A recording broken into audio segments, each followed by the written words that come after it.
அண்மை செய்தியை பார்த்துக் கொண்டிருக்கிறோம். திருமலா கருவூல மேலாளராக பணியாற்றி வந்த நவீன் பணம் கையாடல் செய்ததாக குற்றச்சாட்டு எழுந்ததை அடுத்து வழக்கு பதிவு செய்யாமல் டிசி பாண்டியராஜன் அவரை விசாரித்தது ஏன் என அண்ணாமலை கேள்வி எழுப்பியிருக்கிறார். மேலும் கொளத்தூர் டிசி பாண்டியராஜன் ஏன் விடுப்பில் சென்றார் என்றும் அண்ணாமலை கேள்வி எழுப்பியிருக்கிறார். மேலும் இது தொடர்பான விரிவான தகவல்களை எமது செய்தியாளர் ராஜகுமரன் வழங்க கேட்போம். ராஜகுமரன், விரிவான தகவல்கள் என்ன?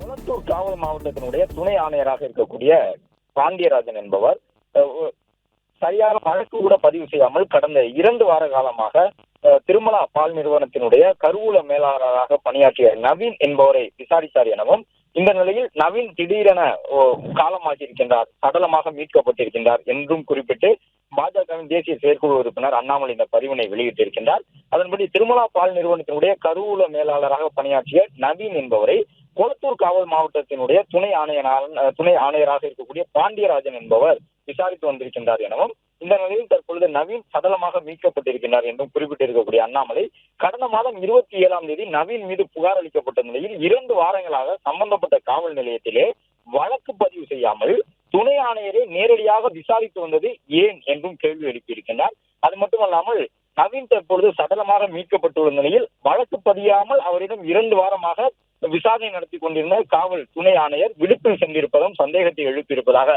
குறிப்பிட்டிருக்கக்கூடிய அண்ணாமலை, திருப்புவனத்தை சேர்ந்த அஜித்குமார் காவல்துறையினரால் அடித்துக் கொல்லப்பட்ட துயர சம்பவத்தினுடைய வடு மறைவதற்கு முன்பாகவே மீண்டும் காவல்துறை சட்டத்தை மீறி செயல்பட்டுக் கொண்டிருக்கின்றது என்றால் உண்மையில் காவல்துறை முதலமைச்சருடைய கட்டுப்பாட்டில் இல்லை என்பதே உண்மை என்று பதிவிட்டிருக்கின்றார்.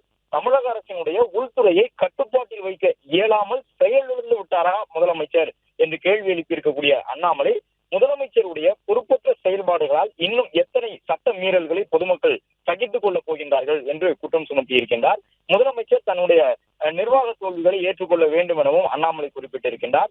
உடனடியாக நவீனுடைய மரணம் குறித்த நியாயமான விசாரணை நடைபெற வேண்டும் எனவும், 2 வாரங்களாக வழக்கு பதிவு செய்யாமல் நவீன் மற்றும் அவருடைய குடும்பத்தினரை மன உளைச்சலுக்கு உள்ளாக்கிய கொளத்தூர் டிசி பாண்டியராஜன் மீது நடவடிக்கை எடுக்க வேண்டும் எனவும் திமுகவை வலியுறுத்துவதாக தமிழக அரசையும் குறிப்பிட்டு அண்ணாமலை இந்த பதிவினை வெளியிட்டுள்ளார்.